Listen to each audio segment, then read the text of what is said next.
जयपुर के बिरला ऑडिटोरियम में आयोजित कांग्रेस के पंचायती राज सशक्तिकरण सम्मेलन में कांग्रेस प्रदेश प्रभारी सुखजिंदर सिंह रंधावा, पीसीसी चीफ गोविंद सिंह डोटासरा और नेता प्रतिपक्ष टीकाराम जूली ने सरकार पर जमकर हमला बोला। कांग्रेस प्रदेश प्रभारी सुखजिंदर सिंह रंधावा ने कहा कि कांग्रेस में अब परिवारवाद नहीं चलेगा, आने वाले चुनाव में कार्यकर्ताओं की सुनी जाएगी। पीसीसी चीफ गोविंद सिंह डोटासरा ने कहा कि सरकार पंचायती राज के चुनाव नहीं करा रही है।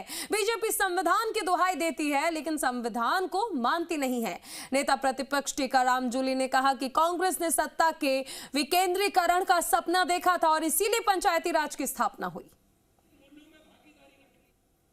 ये एक स्टेट में नहीं है, एक पार्टी में नहीं है।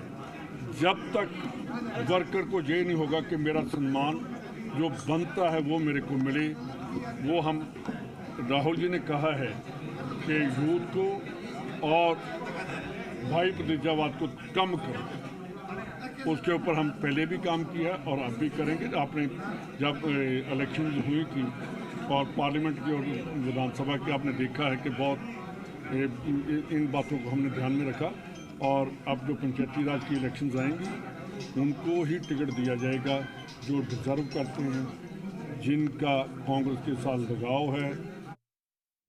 भाई संविधान का उल्लंघन कर रहे हैं। हम 12 महीने से कह रहे हैं भाई आप क्यों नहीं करवा रहे हो? 5 साल का कानून है, संवैधानिक व्यवस्था है, आप क्यों नहीं करा रहे हो? हमारे प्रदेश के 3000 करोड़ रुपए आपने खत्म कर दिए।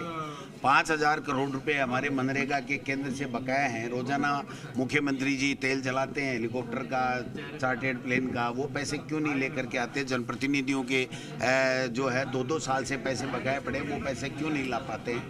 तो अगर पंचायती राज और नगर निकाय चुनाव ये नहीं कराएंगे, वन स्टेट वन इलेक्शन का नाम लेकर के इसको आगे अगर बढ़ाएंगे तो निश्चित रूप से मैं और टीकाराम जूली जी ने कहा कि हम अनशन पे बैठेंगे तो बैठेंगे।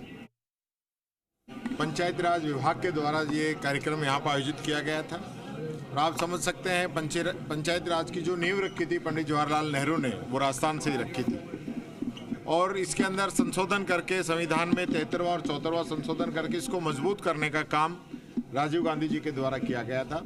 लेकिन आज हालात ये है कि ये लोग संविधान को नहीं मान रहे हैं। 5 साल होने के बावजूद चुनाव नहीं कराए जा रहे हैं। 6 महीने होने के बाद भी उपचुनाव नहीं कराए जा रहे हैं। ये हालत इस सरकार की हो चुकी है और जो बजट है पंचायतों का, वो बजट आ नहीं पा रहा है।